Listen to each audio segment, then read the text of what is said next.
Hi, I'm Michelle Sook, and you're watching Spice of Life. As usual, we'll present to you several spicy segments in today's program. So now let's go over to the first segment of our show. Hello and welcome to our face-to-face segment. I'm Chandi Pereira. Well, today you're going to meet a very prominent figure from India with our program, and he is the former Indian High Commissioner to Fiji, who's actually returning back to India after the end of his term, and that is Mr. Ajay Singh. Mr. Ajay Singh, welcome to our show. Thank you. Well, can you please tell us, our viewers, a little bit about yourself? Yes, I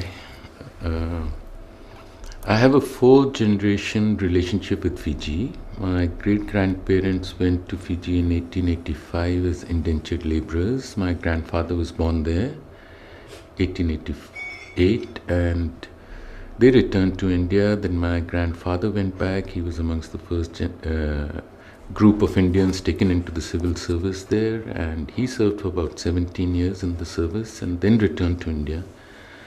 My father, who was born in India, joined the civil service, and after retiring from the civil service, he was the first Indian High Commissioner posted to Fiji after Fiji became independent, and he was there for about 5 years, little over 5 years. As far as I'm concerned, my background is in journalism. I worked in India as one of the editors in Hindustan Times. I worked for India Today. Then I moved on to politics. I was in the Legislative Council of Uttar Pradesh, then elected as Member of Parliament from Agra, where my ancestral village is.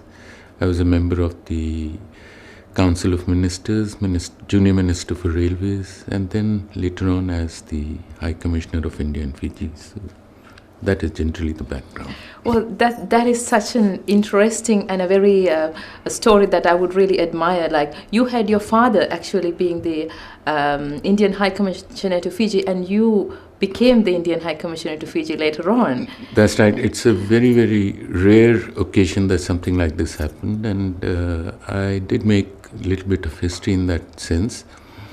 But the other connection is that my wife is from Fiji. We were married in Fiji 30 years ago. She belongs to a very prominent Indo-Fijian family in Fiji. My father-in-law was a pioneer in the transport business. He set up the biggest transport company, Pacific Transport, and he was a very religious person. He was the founding president of the Shri Sanatan Dharam Pratinidhi Sabha, which is the biggest Hindu religious organization in Fiji. There are schools named after him, and he helped in setting up of temples, schools, and there must be hundreds of students whom he helped financially in their academic pursuits. So he was a philanthropist and a very well-known figure. See, in that sense, you are actually a true Indian Fijian, which... I would say that I have been very privileged to have both parts of it in me. And in Fijian Indian as well as Indian Indian. In fact, I hear you belong to one of the two known families, rather Gurmit families, who went back to India and resumed their lives over there. No, there were quite a few, not too many actually, but there were others also who went back. But the vast majority stayed back in Fiji for the simple reason that they were very young when they were brought to Fiji, and they had in some ways cut their relations with their villages, their families in Fiji in India when they came to Fiji. And on top of it, they had put in the 10 best years of their life in the Gurmit system. So for them to go back again was a very difficult proposition. So most opted to stay on with the life that they had been living. After Gurmit, they got land on tenancy, and they built their lives in Fiji. So you were actually the only family who came back to Fiji after returning to India as a Gurmit, isn't it? That's right. My grandfather, who was born in Fiji, came back. My father came to Fiji, and I came to Fiji. So we have 4 generations who have been to Fiji, back to India, and then back. Kept coming back. And you also found a wife in Fiji. That's right. It was very interesting because when we got married and went to India, my wife was talking to a shopkeeper and he asked her where she was, because in India we can tell each other from our accents. And he asked her, she said she was from Fiji. Now, he hadn't heard of Fiji, so the usual long explanation of where Fiji is. And he was very bemused. He eventually said to her that, there are so many millions of girls here and he had to go 12,000 miles to find a wife. He was puzzled. But the fact is that, yes, I met my wife in in Fiji. Although we were both doing the same course in Delhi University at the same time, we had common friends, but we never met. We met in Fiji. And there is a traditional viewpoint that the Fijians are very simple people and the Wali people are the Indians from India. And actually, my father used to live in India House, which is the official residence of the High Commissioner. And I used to take great fun in pointing out the spot where I proposed to my wife in India House, where we were living till recently. Okay. And I gave her the usual line that I am her tall, dark and handsome prince from across the seven seas, that she should marry me and I'd take her to a land of wonders. And she said yes. Wow, and I couldn't believe it, you're right. I couldn't believe it. She said yes. You could claim to be that. Yes, of course, no problems there. Know. But of course, that is such a beautiful story. And it's true. Yeah. So apart from finding your wife and her this wonderful story, tell me, how was your experience as a High Commissioner later on? My experience was, I'll tell you, because after we got married, we went back to India, but we kept coming back to Fiji.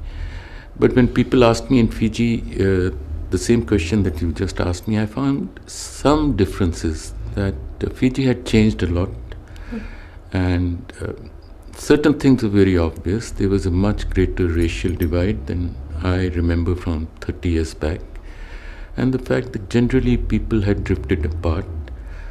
And many families had moved to New Zealand, Australia, US and Canada, and there was a general deterioration in the civil service and the services all around, which in the early 70s, and Fiji was considered one of the countries with the best of infrastructure and the services, health, education, all these sort of things, and was expected to really move up into a land of prosperity and multi-religious, multicultural sort of a society. Unfortunately, that didn't happen. So you think it's probably partly due to the racial dividends happening in Fiji? Yes, I think that is partly the reason, racial divide, but it is also the fact that Fiji has had a history of upheavals and political instability.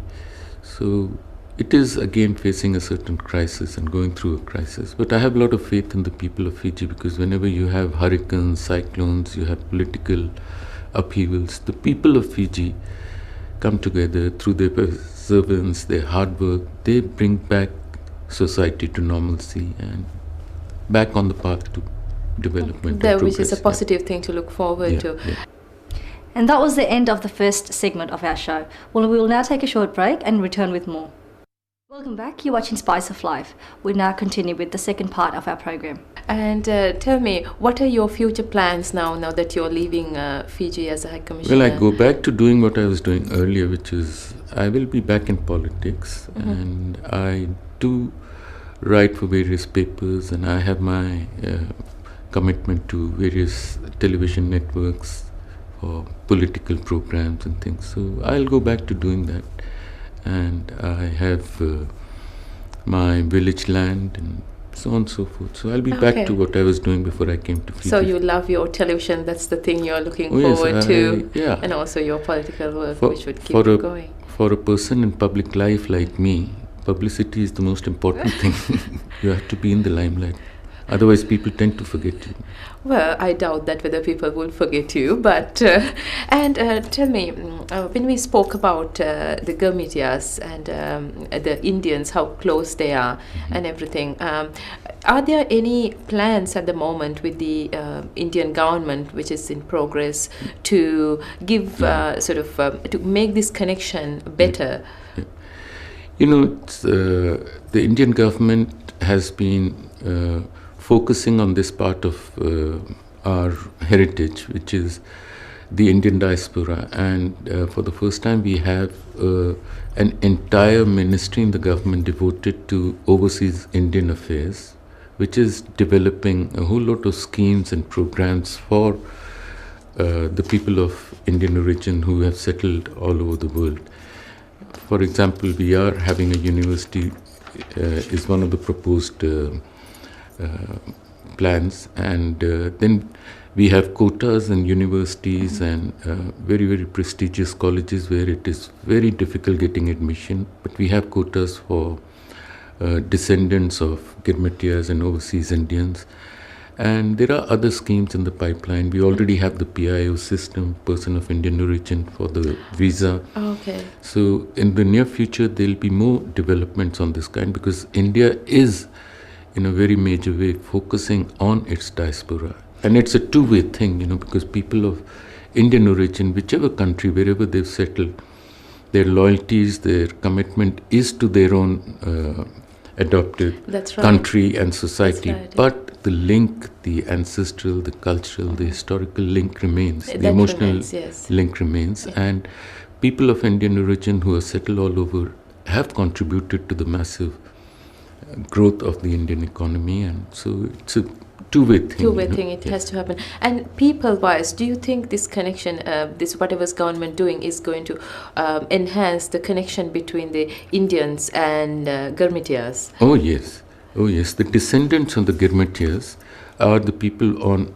whom the major focus is. You know, because in India we look at it from 2 points. One is the Girmatiyas, the people who went under the indentured system. So now, as far as the Girmatiyas are concerned, you're talking about 5th, 6th generation now. That's right, yes. Then there are the people who went after independence, you know, in the 50s and 60s, who were basically teachers, lawyers, technicians, scientists, people in the educational field. And it is their children and grandchildren who are now the focus of the second wave. So for all this, India has this overseas Indian ministry, and they are looking at ways and means of maintaining and strengthening this relationship between India, the motherland, and its diaspora, the children outside. Because unlike your family, who was very special, that who had the opportunity to go back and forth and remain both Indian and Fijian, not like everybody had that opportunity. Yeah, no, but there is a strong emotional bond between the people of Indian origin and India, you know, and it's not limited just to Bollywood. And also look at the cricket team. Wherever you are, you would cheer the Indian cricket team. Yeah, and then clothes, music, that's right. diet, fashion, designs. It's a culture. It's live in you. That's right. Well, thank you very much for your time today. It was an absolute pleasure talking to you. And we wish you all the best with all your future endeavors, whichever you're planning to take, whether it's television or politics or whatever comes along your way. Thank you very much, Chandni. Thank you very much for giving me the opportunity to be able to share my thoughts with your viewers. Thank you. Well, thank you very much, Mr. Ajay Singh, that you spent your time in our studio today sharing your views with us. And also, if you happen to be again traversing through Sydney again, we'd love to catch up with you. Well, that brings us to the end of today's Face-to-Face. Hope you enjoyed it.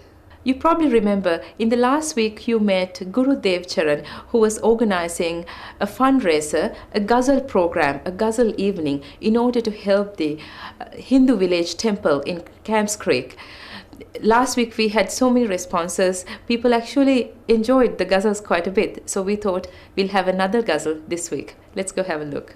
हमारा दिल सवेरे का सुनहरा जाम हो जाए हमारा दिल सवेरे का सुनहरा जाम हो जाए चरागों की तरह आँखें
I have to say, ghazals are beautiful.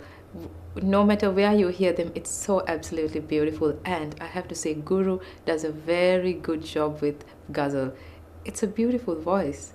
Well, I'm planning to be there on this event. It's a noble event, it's a fundraiser. So if you want to be there on that evening, please contact the organizers on the details on the screen. That brings us to the end of our program today. For more information on Spice of Life, please contact Satish Rai. And until next week, it's goodbye from us.